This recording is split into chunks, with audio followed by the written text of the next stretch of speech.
Welcome to Crosscut Now, the show that takes you beyond the breaking news, goes deeper into the issues you care about, and brings awareness to stories affecting communities.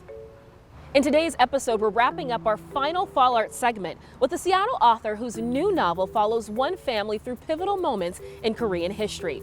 We also look at a new podcast that centers the challenges facing foster youth like homelessness, and is a new Washington pilot program, The Solution, plus the growing fear and pain concerning the local and global Jewish and Muslim communities. Find out how those in the Puget Sound area are reacting to this humanitarian crisis. I'm Paris Jackson. In today's episode, we're wrapping up our Fall Art series and learning how a Seattle author drew from her Korean history and her own ancestry to craft her debut novel. Debuting soon, a Seattle author's first novel. Our Crosscut Arts correspondent talks with the writer to learn how she created her expansive story. This is our final Fall Arts installment. To wrap up the series, we meet author E.J. Ko. Best known as a poet and memoirist, Ko has written a new novel, The Liberators, which drops the first week of November. The book, as Ko describes, is a story about a Korean family across generations and continents dealing with political conflicts, immigration, love, and loss. Ko says the story is partly based on her own family history. One recurring theme in the novel is the idea of borders, both real and imagined. From the demilitarized zone that divides North and South Korea, to the line between humans and animals, to the way family members choose different rooms in a home. The book is full of borders. With her writing, Ko probes what happens when such borders are crossed. Crosscut Arts correspondent Brandon Davis chats with Seattle author E.J. Ko at Art X Contemporary Gallery in Seattle's Pioneer Square, diving into the layered themes of her new novel. I invited writer E.J. Ko to meet me at Art X Contemporary, a local gallery showing bird etchings by Korean artist Gilchun Ko. His work is based in the political history of Jeju Island, which also plays a role in E.J.'s new novel, The Liberators. Hi, E.J. Hi, Brandon. Nice to meet you. Nice to meet you. Welcome to the gallery. Thanks for meeting me here. Thank you for having me here. I so appreciate it. Now, are you familiar with Gilchun's work? No, I've read a lot about Gilchun, but I've never really seen it for myself. Coming out on November 7th, The Liberators is an expansive novel based in part on E.J.'s own family history. It really is a multi-generational novel that follows a family, but also across different countries and different events across history. By an early age, I could read and write in 6 languages. I found a tool, an ink brush, a twig, or my stub finger, and used it to draw a character on parchment, dirt, or air. When one line touched another, my heart reached my fingertips to impart meaning.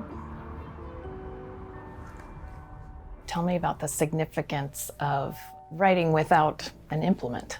It's sort of, I think, is a way to love and understand the Korean language for me. I'm feeling how Korean would sound like. And those moments were really important for me in trying to bring the reader into that world of understanding this relationship to language.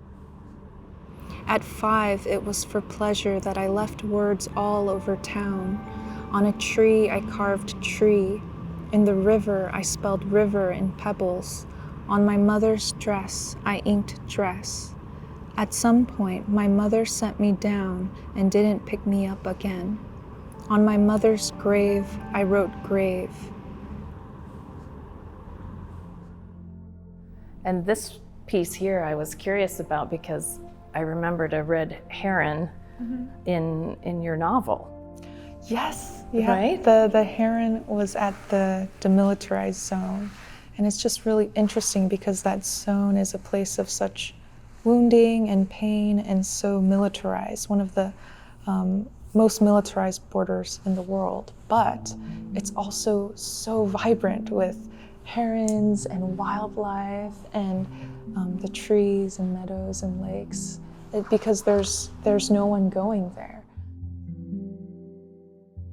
There's something about borders that happens throughout the novel, whether it's a border between countries, a border that you put up within a country, the borders between these nations, or also communities, and also between individuals, and also the borders we have within ourselves.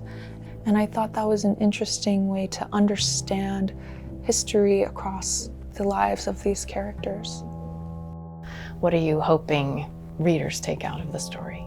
I think the novel deals with such extremes, with such terrible, horrific events, and at the same time it takes really bold steps toward what does an apology look like, what does forgiveness look like, what does reconciliation look like in the wake of reckoning with all these things that happened to you or your family.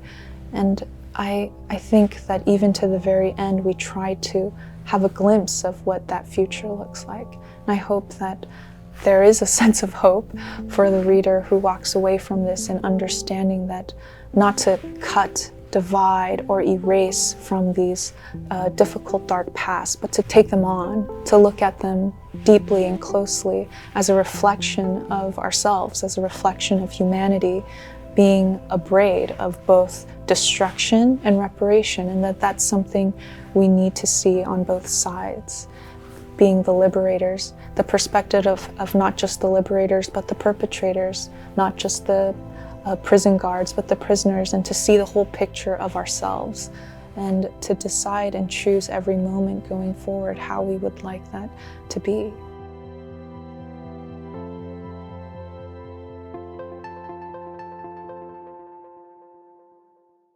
Thank you, Brandon. E.J. Coe's novel, The Liberators, will release on November 7th. Read more about it on Crosscut.com.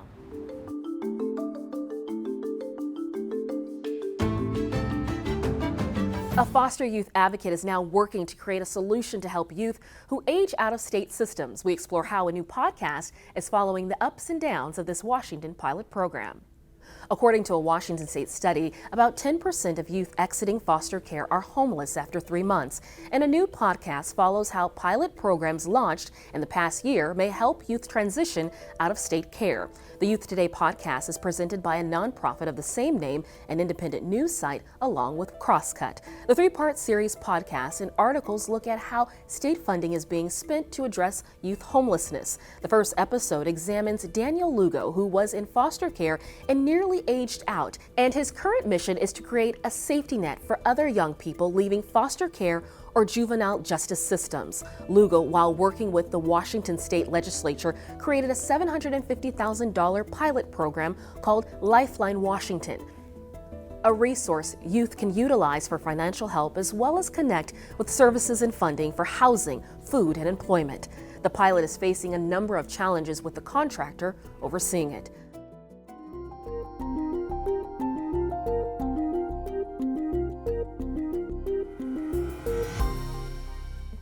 As the war rages between Israel and Hamas, Jewish and Muslim communities are growing fearful of hate crimes. We'll explain what security measures are being taken locally. There's a growing fear among Muslims and Jews in the Seattle area that increased Islamophobia and anti-Semitism could lead to violent hate crimes as the war rages between Israel and Hamas, and disagreements over the ongoing conflict permeate the globe.